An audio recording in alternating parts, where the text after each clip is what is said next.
Bonjour à tous, on se retrouve pour la pensée du jour. Alors une pensée qui, pour le coup, je vais être honnête dès le début de la vidéo, une vidéo même d'une dizaine de minutes, ça suffira pas pour euh, initier ce changement. Initier le changement, c'est un accompagnement en fait, hein. C'est tout un ensemble de choses. C'est pas, il y a pas trois choses, cinq choses ou non, non, non. C'est compliqué initier le changement, mais voilà, je me suis dit que j'allais quand même faire une petite vidéo rapide sur cette histoire de changement dans notre vie, avec un premier thème. Je vais développer un des thèmes du changement. Alors la première chose à savoir quand on veut changer, et c'est pas ça qui sera développé dans la vidéo, c'est qu'est-ce qu'on veut changer, pourquoi on veut le changer, et en quoi on veut le changer. Donc déjà ça, vous voyez, c'est des choses.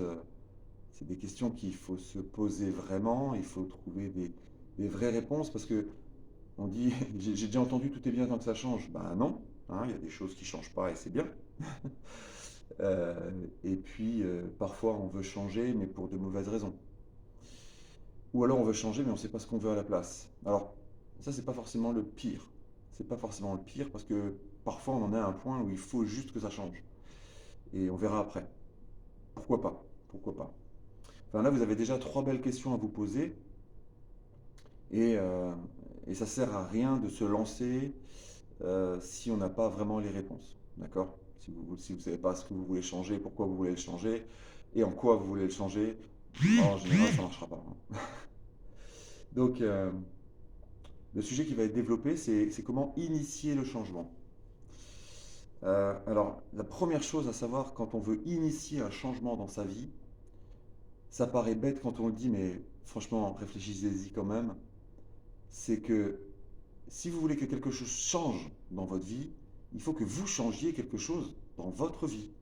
Dit comme ça paraît vraiment ridicule, je sais. Mais on est très nombreux à espérer que les gens changent, que mon contexte change, que des choses changent dans ma vie, mais je veux rien changer moi. Bah, ça peut pas marcher. Ça peut pas marcher parce que j'aime pas être extrême dans mes propos, mais tout changement commence par soi. Si vous voulez que quelque chose change dans votre vie, vous devez commencer par changer vous. Vous devez commencer par évoluer vous. On dit que si vous voulez obtenir quelque chose que vous n'avez jamais obtenu, il va falloir faire des choses que vous n'avez jamais faites. Donc ça veut dire que si vous voulez que quelque chose change dans votre environnement, c'est vous qui devez changer. Au minimum, la perception que vous en avez. Vous devez au minimum changer la perception que vous avez de ce que vous voulez faire changer. Au minimum. Donc ça, c'est vraiment, c'est déjà, enfin, je trouve que c'est pas mal de se rendre vraiment compte de ça. Et maintenant, comment on fait? Alors, puisque on est d'accord sur le fait qu'il faut commencer par changer soi, je vais vous donner aujourd'hui la première clé, la première chose à vraiment, vraiment comprendre et à vraiment, vraiment essayer de faire. Vous vivez selon un mode euh, automatique pour 80% des choses que vous faites dans votre vie. Alors, pourquoi 95%? J'en sais rien. C'est juste que quand je vous dis 95%, votre cerveau, il est plus attentif. Il se dit, waouh, 95%. En vrai, je ne sais pas d'où sort ce chiffre, hein. C'est juste que donner des chiffres, ça impacte les gens. Voilà, c'est une technique de communication de ces moyens modernes là. Mais cela dit, quand on y réfléchit, vous vivez en mode automatique sur une énorme partie de votre vie. Il y a tout un tas de choses que vous faites sans vous en rendre compte. Et alors, pourquoi? Ben, tout simplement parce que une des fonctions principales de votre cerveau, c'est de vous maintenir en vie. Et la manière la plus simple qu'il a trouvé de vous maintenir en vie, c'est de reproduire ce qui a déjà marché. C'est imparable comme raisonnement. Si ça a déjà marché comme ça, je vais continuer à faire comme ça. Sachant que pour le cerveau, marcher, ça veut dire qu'on a survécu au truc. Bien, pas bien, ça n'existe pas. Est-ce que je souffre de ma situation? Pour le cerveau, euh, la souffrance, c'est un processus chimique. mais qui n'a pas encore abouti à la mort. Donc, on peut le maintenir. Donc, la fonction principale de votre cerveau, c'est de vous maintenir en vie. Et jusqu'à présent, il a réussi, puisque vous êtes vivant. Donc, tout ce que vous avez fait dans votre passé, il va pouvoir l'utiliser pour reprogrammer votre présent. Vous vivez donc dans votre passé pour 95% de votre vie. Regardez le matin ce que vous faites régulièrement les mêmes choses. Regardez les gens que vous voyez régulièrement les mêmes personnes. Et si vous ne voyez pas les mêmes personnes, c'est quand même régulier pour vous de ne pas voir les mêmes personnes. Rendez-vous compte à quel point votre vie est pleine de routines, des petites routines, hein, bien sûr. Et parfois, vous êtes, peut-être que, je pense pas, mais peut-être que parmi vous, il y a des gens, c'est des aventuriers, des explorateurs. Eh oui, mais même vous, vous vivez dans des routines. Même les gens qui ont une vie qui est chaque jour différente, vous vivez dans une routine. Actuellement, là, je suis dans une salle où je vais animer une journée de formation et c'est chaque jour des autres thèmes de formation, chaque jour un autre public, dans une autre ville, dans un autre lieu. Ouais, mais ça reste blindé de routine. Je reste à faire les choses de la même façon, même si ce n'est pas exactement les mêmes choses. Donc la première chose à faire si on veut initier le changement, c'est identifier que vous vivez en reproduisant ce que vous avez déjà fait. Et si vous voulez initier un changement, c'est qu'il y a des choses qui ne vous conviennent pas. Parce que ça aussi, pourquoi changer quelque chose qui nous convient vraiment?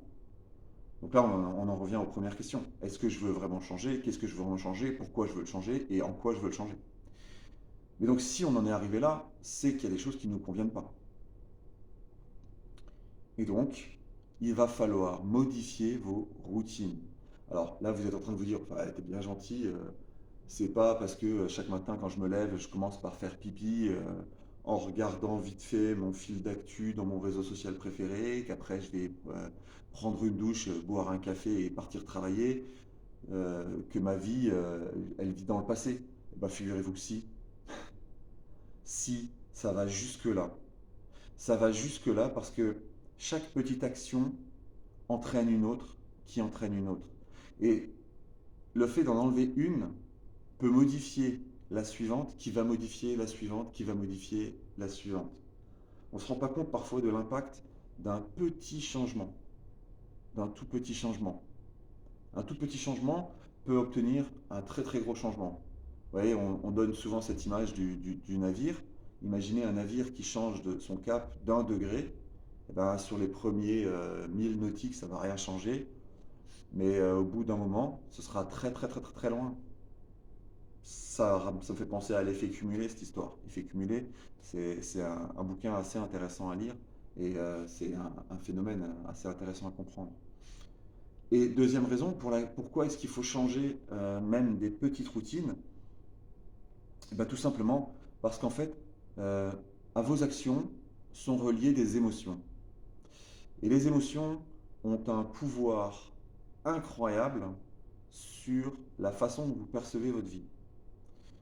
Donc, le fait d'être dans quelque chose qui vous, même qui vous convient plus ou moins, euh, les émotions deviennent plus faibles parce qu'elles deviennent routinières et on se rend moins compte de la joie que nous apporte quelque chose. Donc, changer, c'est créer de nouvelles émotions. Créer de nouvelles émotions, c'est très puissant pour faire changer votre cerveau. Donc, même des petits détails peuvent faire obtenir de grands résultats. Vous voyez, on est à 9 minutes de vidéo et je sens bien que j'ai encore envie de vous parler de ce sujet. Mais je vais devoir m'arrêter là, puisque je vous ai donné cette première clé. Réalisez que vous vivez énormément avec des routines qui ont été créées dans votre passé. Et que si vous voulez créer un futur différent, vous ne pouvez plus vous appuyer sur ce que vous faisiez dans le passé. Et pour faire ça, vous pouvez changer des petites choses dans votre quotidien et vous observerez les résultats. Allez, je vous laisse sur ça juste avant d'arriver à 10 minutes. Bye bye.